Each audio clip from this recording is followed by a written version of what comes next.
So, you want to get better at Elden Ring, but not sure how? Are you constantly dying to things you feel are unfair or shouldn't happen?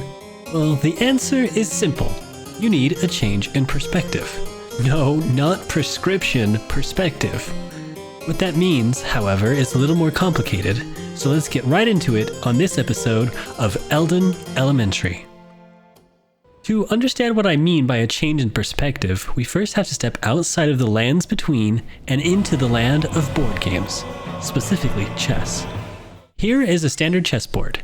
If you don't know how it works, here's a brief explanation. The pawns can move one space forward and attack only to the sides. The rooks can move any amount of spaces in a straight line. The knights can move in an L shape in any direction. The bishops can move any amount of spaces on their diagonals. The queen has the same movement as a rook and a bishop combined, and the king can move one space in any direction.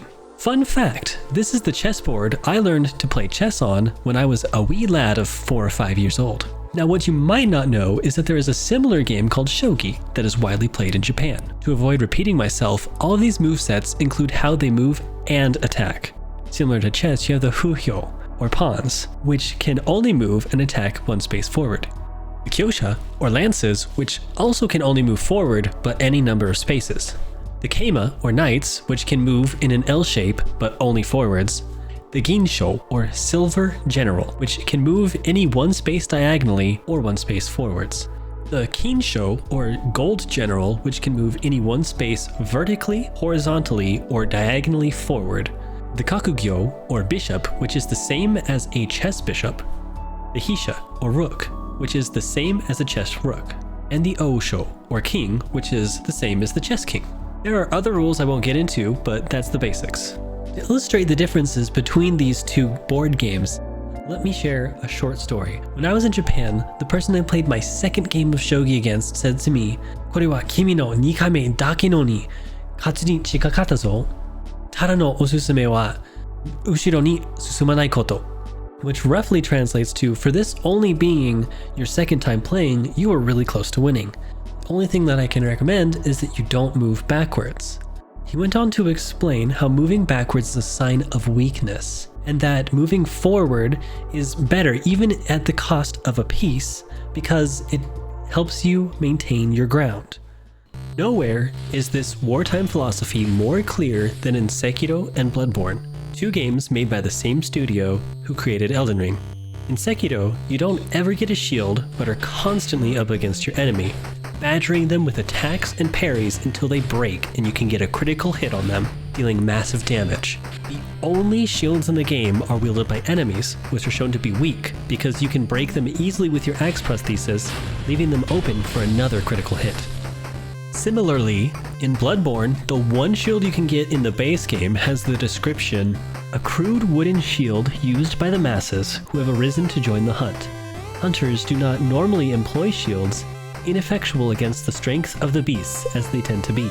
Shields are nice, but not if they engender passivity."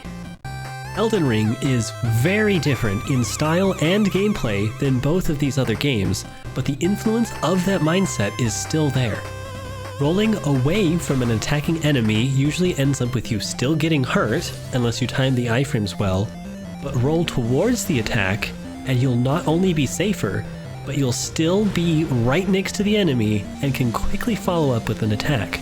This is hard-coded into the game, by the way. If you attack immediately after rolling, you'll do a special attack, so use it to your advantage.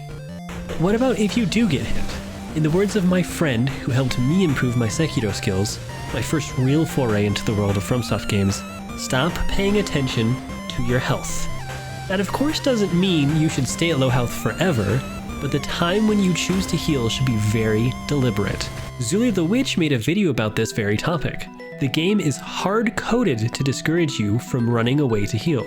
If you heal while an enemy is doing nothing, the game tells the enemy that it is the perfect time to strike. So, rather than running away, wait for the enemy to attack and then heal after dodging. Almost all animations are uncancelable in Elden Ring, and that applies to both you and to enemies. So waiting until they attack gives you time to heal while their animation is resetting. Here's another fun fact. My friend Tyler, who you've seen from videos on this channel like our One Joy-Con Dark Souls challenge videos, has commented multiple times that he finds it funny how I always heal right in the enemies' faces of any From Software game that we play, even while Elden Ring was in development hell and we knew little about it, by the way. So my playstyle has always tended towards the shogi style, while his has tended towards the chess style. There is, of course, more nuance to this philosophy than just being at the enemy's heels at all times. Although it's recommended that you always press forward in shogi, some pieces still have that option to back away. The same is true in Elden Ring. Most of the time, you will want to roll towards an enemy's attack, but it would not be wise to roll into an enemy's AoE attack, for example, so leave that option open to yourself. The shogi style is just another tool in your arsenal and not a one-size-fits-all solution, but it's a tool that the game doesn't really teach you about. That's basically all there is to it. Told you it was a simple answer to your woes. If you found this video helpful, leave a like. Comment down below what you think of shogi style or what other kind of topics you'd like to see me cover on Elden Ring, and maybe share a video with a friend who you think that could benefit from learning about the shogi style. Now without further ado, enjoy the show. Which means chili should last longer and take aggro longer, which is always good. No, don't aggro. Jerk. Is it 3? It's 4.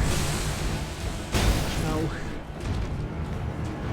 Oh, there goes his stamina break. That's fine.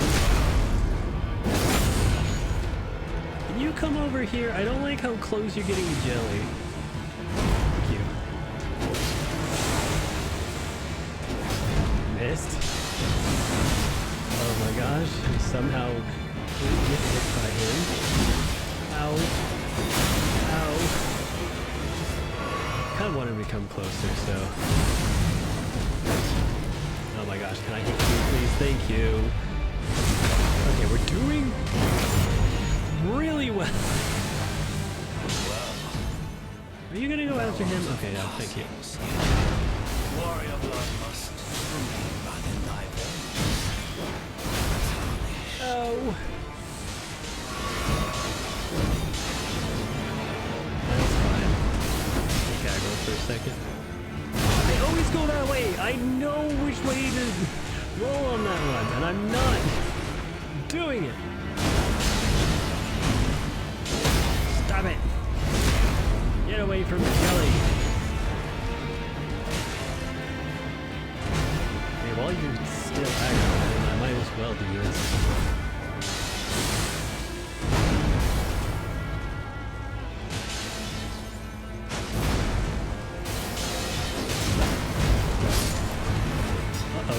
Uh-oh. Okay. Alright, Oh, just run! Run! Yeah, second try, baby!